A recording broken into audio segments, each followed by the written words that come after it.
Hello दोस्तों, स्वागत है हमारे आज के यूट्यूब चैनल पर। तो आज हम आपको महत्तम समावर्तक जिसे हम एस से बोलते हैं उसके बारे में सिखाने जा रहे हैं। तो हम इसमें 2 क्वेश्चन लेंगे, उसको 2 समझाऊंगा, फिर आपके लिए मैं 4 क्वेश्चन दूंगा, फिर उनको आपको करना है। तो देखो पहला क्वेश्चन क्या है हमारा, तो हम यहाँ ले लेते हैं 36 और 45, और दूसरा जो क्वेश्चन होगा वो यहाँ होगा 60 और 190। ठीक है। तो दोस्तों, तो इसको हम 2 क्वेश्चन है, लेकिन हम एच से ऐसे नहीं ले सकते, तो उनको अलग अलग करेंगे। तो फिर 36 और 45। तो 36 में सबसे पहले सबसे छोटी संख्या का देना है, तो 2 से चालू करना हमें। तो 2 का जा रहा है इसमें 18 बार, फिर 2 का देना है, फिर 9, फिर 3 का जाएगा।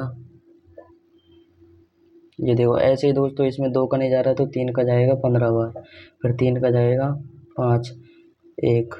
तो हमें 36 equals to 2 into 2 into 3 into 3 और 45 3 इंटू 3। तो हमें एच सी एफ के लिए क्या करना पड़ता है दोस्तों, देखो। तो सबसे पहले हमें एच सी एफ के लिए दोनों को ऐसे सेट करना है गुणनखंड से, और फिर उसके बाद में कॉमन देखना है।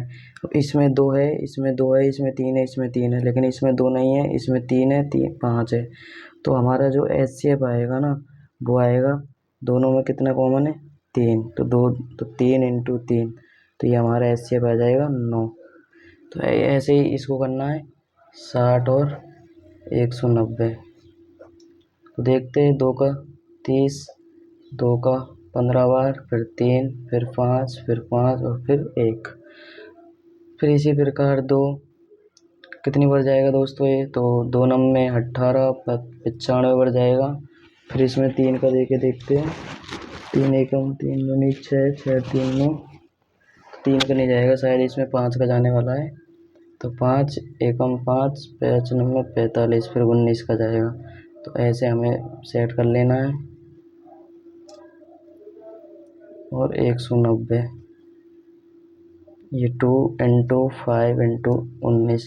तो जो इसका एच सेप होगा, तो देखो दो, इसमें भी कॉमन पार्ट नहीं है, इसमें भी कॉमन पार्ट नहीं है। ये 2 है, नहीं 2, हाँ 2 है, तो इसका एच सेप हो जाएगा 2। 2 भी है और एक 5 भी है, तो सॉरी 5, तो एच सेप हो जाएगा इसका 10। तो दोस्तों, आपको कुछ नहीं करना है, बस दोनों में जो संख्या कॉमन आती है उनको मल्टीप्लाई कर दो और आपको क्वेश्चन सॉल्व हो जाएगा। तो आपके लिए मैं ज़्यादा 4 नहीं 2 क्वेश्चन दूंगा जो आपको करने हैं। तो यहाँ दे देता हूँ पहला, 1 तो 48 और 56, फिर दूसरा है 55 और 68। यह आपको करने हैं दोस्तों। तो दोस्तों, वीडियो अच्छी लगी हो तो चैनल को लाइक और सब्सक्राइब कर देना। तो मैं आपको आज कुछ मोटिवेशन करूँगा थोड़ा बहुत, उसको आप ध्यान से सुनना। आपको अगर मैथ में कैलकुलेशन अच्छी करनी है तो आपको छोटी छोटी चीज़ों पर ध्यान देना होगा। इसलिए आपको बहुत ही अच्छी तरीके से मैथ इतनी खतरनाक हो जाएगी कि आप सोच भी नहीं सकते। तो सबसे पहले हमें 30 तक वर्ग याद करने हैं, 15 तक क्यूब याद करने हैं, 30 तक पार्ले याद करने हैं, और कुछ ऐसी छोटी छोटी चीज़ें उनकी वैल्यू याद रखनी है। तो ये हमारे लिए बहुत ही ज़रूरी है। और भाई मैथ देखो रटने से नहीं आती, मैथ के लिए चाहिए दोस्तों प्रैक्टिस। जितनी आप प्रैक्टिस करोगे उतना आपके लिए बहुत ही अच्छा होगा। तो गाइस, इसलिए आप जितना मैथ को में दे सकते हो टाइम उतना दो। मैथ एक बोरिंग सब्जेक्ट नहीं है, लेकिन मैथ इतनी बोरिंग भी हो सकती है कि आप उनको पढ़ने की बजाय फेंकने लगोगे। तो इसलिए मैथ एक इंटरेस्टेड सब्जेक्ट है।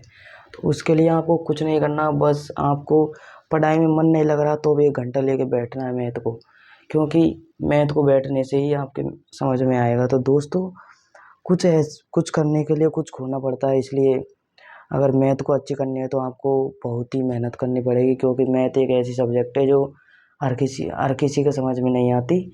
तो गाइस, मैं तो यही बोलूँगा कि आप जितना प्रैक्टिस हो सके आपको उतनी करनी चाहिए, क्योंकि इसमें बहुत ही ज़्यादा रटने की चीज़ नहीं होती, ये समझने वाली चीज़ है। तो इसमें आपको कुछ नहीं करना, बस समझना है और टाइम देना है मैथ को। तो मैं इतना ही कहना चाहूँगा। अगर वीडियो अच्छी लगी हो तो चैनल को लाइक और सब्सक्राइब कर देना।